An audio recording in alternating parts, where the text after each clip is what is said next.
What's up sa inyo mga idol? Ngayong araw ay another fishing adventure na naman ang aming gagawin ni Master Glenn.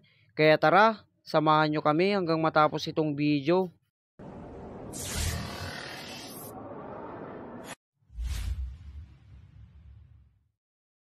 Ngayong araw mga idol ay ipipiltas nga pala natin ang ibinigay ni Cebuan Tackle na rod. Ito nga pala yung Grunter S702 tsaka yung 5 grams nilang lure mga idol. Matagal na rin kasing walang fishing kaya naman niyaya ako ni Master Glenn para magtanggal ng kati. At madaling araw nga palang mga idol ay nandito na kami sa aming spot. Unang hagis nga pala ni Master Glenn dito mga idol ay nakahuli na siya agad. Kaya dali-dali rin akong naghagis kung saan siya nakahuli mga idol. Baka meron siyang kasama. At ayun, napakalaking kanuping nga yung kanyang unang huli mga idol. Hindi pa sumisikat yung araw mga idol pero nakahuli na agad si Master Glenn ng isa at maganda itong simula para sa kanya. Maaga nga talaga kaming naghanda mga idol para pumunta dito sa spot dahil yung aming biyabiyahin ay nasa 15 minutes pa. Sabi kasi sa akin ni Master Glenn mga idol na maganda ang sibad pag madaling araw. Tamang tama nga rin yun mga idol dahil napakaaga ng high tide. Sa gilid muna kasi yung target namin tapos hihintayin namin na mag low tide bago kami pumunta sa gitna. Pero dito nga pa lang sa gilid mga idol ay napakaganda na ng aming simula. At ayun, sa wakas ay nakapa-strike tayo dito mga idol. So kung mahuli natin to, ito yung ating unang isda. Napakalakas din niya talagang humatak mga idol. Tignan nyo yung performance ng rod, napakaganda. At dito nga mga idol ay lumalaban nga talaga at ayaw niyang magpaawat. Pero sabi ko sa kanya ay mahuhuli rin kita. Nasa likuran ko nga lang pala si Master Glenn dito mga idol pero papunta siya sa gitna. At ayun yung aking huli, kanuping din nga pala na napakalaki. So yung gamit ko na lure dito mga idol, yung 5 grams ng Cebuan Tackle na Tiger Minnow. Hindi ko nga namamalayan dito si Master Glenn mga idol ay nakahuli din pala siya ng isa. Kung mapapansin nyo dun mga idol ay nagtutuhog siya ng kanyang huli. Wala nga akong kahit anong pliers dito mga idol kaya kamay lang yung ating gagamitin para pagtanggal ng biwas.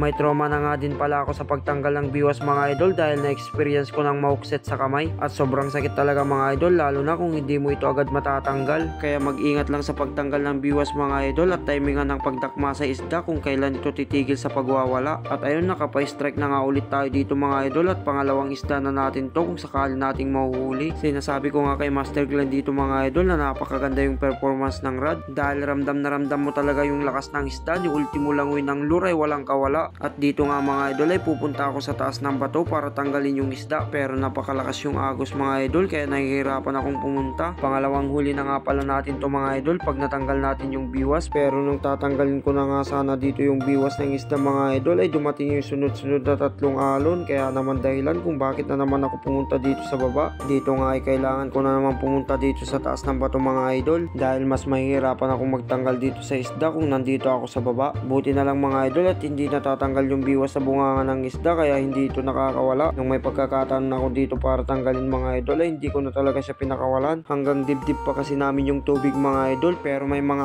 alon na humahampas sa aming muka. Natanggal ko na nga dito yung biwas mga idol at siguradong wala na itong kawala. Mas malaki nga lang yung una nating nahuli kanina mga idol ng konti. Paghagis ko nga dito ng 3 beses mga idol ay nakahuli na naman tayo ng isa. Kaya lang hindi siya lumalaban kaya naman sa 3 nating huli mga idol ito yung pinakamaliit pero good size na rin siya kaya ikikip na natin to mga idol. Ito nga yung sinasabi ko sa inyo kanina mga idol na napakalikot kaya timingan nyo yung pagtigil niya bago nyo talaga ito dakmain. Sa mga ganitong sitwasyon mga idol ay kailangan din talagang mag-ingat para iwas disgrasya dahil pag maaga kang nabiwasan sa kamay mga idol ay maaga ka ring uuwi at darating ka sa bahay yung sawi. Swerte mo na lang mga idol kung mababaw yung tama mo para matanggal mo ito at matolerate yung sakit at may pagpatuloy ang pamimingwit. Dito nga mga idol ay nakahuli na naman tayo at pang-apat na natin itong huli. Good size nga din to mga idol kumpara sa nahuli natin kaninang huli. Kung mapapansin nyo ay napakaganda ng panahon mga idol pero di nyo lang alam na ngayon lang ulit namin mararanasan to dahil sa mga susunod na araw ay uulan na naman ng isang linggo. Ang amihan nga dito sa amin mga idol ay parang bagyo. Sa sobrang lakas ay wala talagang makalaot at magmumukmuk ka na lang sa bahay nyo. Kaya talagang itinuturing namin na crisis ang buwan ng Setyembre hanggang Pebrero. Napakamahal din ng isda sa mga buwang ito. Gawa nga ng sama ng panahon ay bihira lang ang mga nakakalaot at nakakahuli ng bulto. Dito nga mga idol ay nakapisyon na naman ako at wala pa rin pinagbago. Kanuping ba rin yung ating huli mga idol at napakalaki. Nauksit nga rin siya sa may bandang mata mga idol kaya naman wala na siyang kawala. Nasa gitna na nga pala si Master Glenn dito mga idol, pero mas pinili ko na dito na lang ako sa gilid ko pwesto. Medyo malaki nga na naman yung huli ko dito mga idol at kanuping pa rin. Inuna ko ang tanggalin dito yung biwas sa may bandang mata para pag nagwala siya mga idol ay hindi mabibiwasan yung aking kamay. At ayun, natanggal ko na nga dito mga idol. Solid din talaga yung kanyang size. Hindi ko nga mapeflex dito yung huli ko sa inyo mga idol dahil hindi tuhugan yung aking lalagyan. Maya maya nga ay nakapisyon na naman ako ulit dito mga idol at sigurado ako kanuping na naman. Malaki ito mga idol dahil malakas din siya umatak. Enjoy na nga akong gumagamit dito sa rad mga idol dahil napakaganda talaga. Yung lumapit nga yung isda dito mga idol ay hindi ako nagkamali at kanuping nga na naman talaga. Masasabi ko rin sa inyo mga idol na mas marami ang isda kapag malamig ang tubig dahil pansin ko pag summer ay bihira lang ako makahuli sa mga ganitong spot, pero ngayon mga idol ay talagang napakarami nila. Mga kapwa ko angler, kung na-experience nyo na rin ito mga idol ay mag-comment lang kayo dyan sa baba. Hindi ko nga rin sinasabing ganun talaga mga idol, pero base sa aking karanasan ay ilang beses ko na siyang napatunayan. Katapos ko ang ilagay yung aking huli sa aking lalagyan mga idol ay makalipas lang ang ilang minuto ay nakahuli na naman tayo ng isa. Sigurado na naman ako mga idol na kanuping na naman to dahil walang ibang klaseng nahuhuli dito kundi kanuping at pakoy lamang. Iba kasi ang spot ng dati di snapper at bluefin or GT mga idol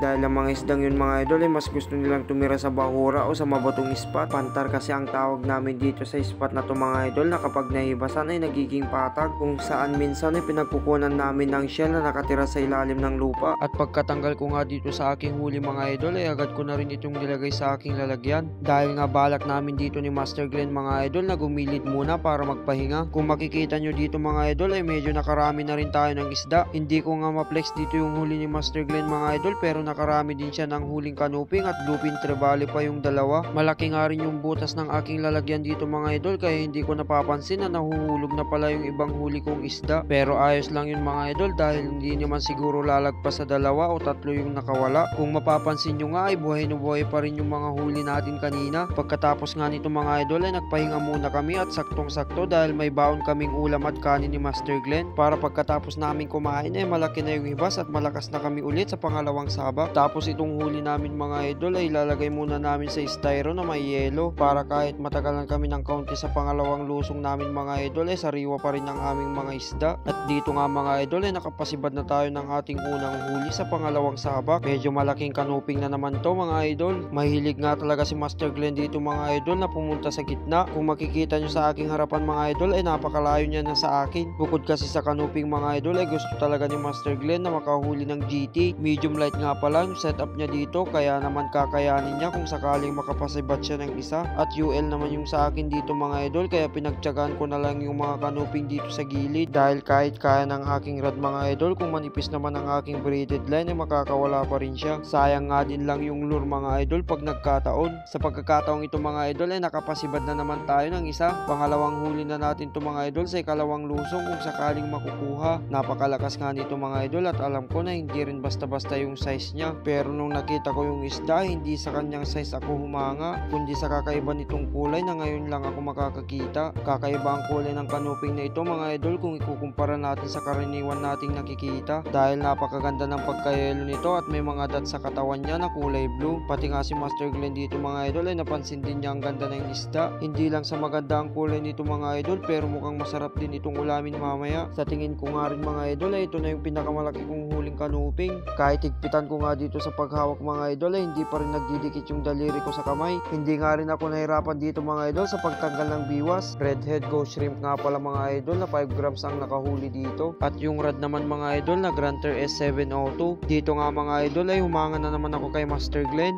Bukod nga sa sumisisid siya mga idol ay ikaw ba naman ang maka-double loop set ng dalawang dotted snapper na gamit lamang ang 5 grams na lure. Tignan nyo nga naman mga idol, napakaswabe talaga. Hindi nga sila gaanong malalaki mga idol pero pwede nang ikip ito ni Master Glenn. Sinabi nga ni Master Glenn dito mga idol kung saan siya parte naghagis at gumilid na siya dito mga idol para tanggalin yung kanyang huli. At hinagisan ko rin mga idol kung saan banda yung kanyang sinabi pero hindi siguro nakita ang aking lure mga idol kaya hindi ako nakahuli. Maya maya nga mga idol ay masasabi kong ito na ang tunay na laban. Kung nasabi ko kanina mga idol na yung kanuping na last na yung aking pinakamalaking huli ay nagkamali ako dahil nga sa sobrang lakas itong humatak mga idol ay pati si Master Glenn na napagkamalan niyang GT kaya kahit medyo malayo siya sa akin dito mga idol ay agad siyang pumunta sa akin para mag-assist. Ang akala ko nga dito mga idol ay sasabit niya sa bato dahil pag nagkataon mga idol ay pigtas agad ang ating aking braided line dito. Tinatanungan ni Master Glenn dito mga idol kung ano yung huli ko, pero dahil malayo pa hindi ko masigurado kung ano talaga. Tuloy-tuloy pa rin sa paghatak yung isda mga idol at parang hindi siya napapagod. Hindi ko nga masasabing balo ito mga idol dahil kung balo ang aking huli kanina pa ito talon ng talon. Nung mapansin ko nga yung isda mga idol ay barakuda pala. Dahil nga sa sobrang bait ng kasama ko mga idol, kahit napakalayo niya ay pumunta pa rin siya sa akin. Papansin nyo nga dito mga idol, lumalangoy na naman yung aking kasama at biglang nawawala. Hinahayaan ko nga lang dito mga idol na maglaro yung isda. Pinapakita ko rin dito mga idol kung gaano kaganda yung performance ng rod. Malapit na nga rin dito si Master Glenn mga idol kaya hindi na ako ang humawak sa isda kundi hinintay ko na lamang siya. Malaki-laki na rin ang barakudang ito mga idol dahil sa estimate ko ay nasa kulang-kulang kalahating kilo. Medyo nag-aalangan nga dito si Master Glenn mga idol na humawak sa isda dahil nga napakatulis ng mga ngipin nito. Buti na nga lang din pala at hindi niya nalunok yung lure dahil nga sa sobrang nipis ng aking braided line ay parang wala lang ito sa kanya kung sakali. Tatanggalin na nga sana ni Master Glenn dito mga idol pero gusto kong i-flex yung lure na nakahuli. Ito nga pala yung 5 grams na parang dotted snapper ang itsura. 5 grams ito mga idol from Cebu and Tackle. Paghawak ko nga dito sa barakuda mga idol ay medyo malaki rin talaga. Pinahawak ko nga muna kay Master Glenn dito yung aking gamit mga idol para ako na yung magtanggal sa biwas ng isda. Tinamaan nga pala ito sa mata mga idol kaya naman wala na talaga itong kawala. Hindi nga namin alam dito mga idol kung saan namin ilalagay. Gawa nga ng malaki ang butas ng aking lalagyan mga idol ay baka ito ay makawala pa. Pero kung sa tugan ni Master Glenn na tali mga idol ay baka puputulin niya rin ito. Kaya no choice nga naman talaga mga idol kung hindi dito na lang sa aking lalagyan ilalagay. At swerte na lang ng barakudang ito kung makakawala pa. Pagkatapos nga nito mga idol ay nakapisyon na naman tayo. Hindi nga pala umihila ang isdang ito pero medyo mabigat. Karaniwang mga ganitong hila ng isda ay parang lapo. Pero nung nakita ko mga idol ay GT pala. Napakalaki nga ng giant tiki na to mga idol. Tinatanong ko nga kay Master Glenn dito mga idol kung kukunin ko yung isda. Pero siya na mismo yung nagdesisyon para pakawalan siya. Kaya hinayaan ko na lang mga idol para makapagparami pa. Nakapasibad nga na naman ako ulit dito mga idol at ganun na naman yung hila. Kaya naman giant tiki na naman ang ating nahuli. Marami nga sila sa spot na to mga idol. Minsan napakatakot talaga ng ganitong isda dahil kahit mas malaki yung pain mo ay kinakain pa rin nila. Kaya hindi mo namamalayan na sa lure mo ay nakasabit na pala yung isda. Napakalaki nga rin pala ng ngipin ng isdang ito mga idol kaya binansagan namin ito sa amin na buhaya. Nakuha nga pala niya ang local name na to dahil sa kanyang itsura. Pero mas marami ang may alam na tiki yung pangalan niya dahil ito talaga yung kahawig niya. Pagkatanggal ko nga dito sa biwas niya mga idol ay sinabi ko sa kanya na humayo ka at magpakarami pa. At dito na nga mga idol ay pauwi na kami ni Master Glenn. Sa pangalawang sabak nga namin talaga mga idol ay napakarami niyang huli. Di ko na nga nasabayan si Master Glenn dito mga idol dahil napakalupit ng technique niya. Pinapalubog kasi muna niya yung lure niya bago niya ito hinihila. Pero hindi ko na ito ginaya mga idol dahil natatakot ako na mawalan ng mga lure. Dahil mas malaki talaga yung tsansa na sumabit yung lure mo pag ganun yung ginawa mo. Pagkarating nga namin dito sa cottage si Master Glenn mga idol ay nagpahinga na muna kami bago kami uuwi. Ipeplex ko nga dito mga idol yung kabuuan ng kanyang huli. Tignan nyo nga naman kung gaano siya karami. Napakalaking mga dotted snapper at kanuping. Pera pa dito mga idol yung nahuli namin kaninang unang lusong namin. Nasa styro na nga yun at nakasecure na. Kung huli ko naman dito mga idol ay 3 kanuping lang tapos yung isang malaking barakuda. Kung bibilhin mo to sa palengke mga idol ay pera na naman. Hindi ka pa sigurado mga idol kung ang isda ay sariwa pa. Ipapakita ko nga pala dito sa inyo mga idol yung setup namin. Nakajagero nga pala si Master Glenn dyan mga idol at ang kanyang Banford. Parehong 1000 series yung aming reel dyan mga idol. At yung rod ko naman ay ang kapipil test lamang na Grunter 702. Habang nagpapahinga kami dito mga idol para umuwi ay kinain muna namin yung natira naming baon kanina. Dahil medyo malayo na naman ng aming lalakarin para bumalik sa aming sasakyan. Pag si Master Glenn nga ang aking kasama mga idol ay hindi ka talaga magugutom pag nasa spot ka. Sariwa pa naman ang aming mga isda dito mga idol kaya wala kaming ikinababahala. Pagkatapos nga namin kumain at magpahinga mga idol ay uuwi na nga kami. Solid nga na naman talaga ang araw na ito mga idol. Binaunan nga talaga namin kanina ni Master Glenn mga idol dahil alam namin na ngayon na lang kami ulit makapag-fishing. Bukod sa busy nga na naman si Master Glenn mga idol sa pagbabantay ng kanyang store ay babalik nga na naman din ako sa Tuguegarao para ipagpatuloy ang aking OJT. Pero pagkatapos nito mga idol ay asahan nyo na palagi na tayong may upload. At hanggang dito na lang mga idol, maraming salamat sa mga nanood at tinapos itong aming video.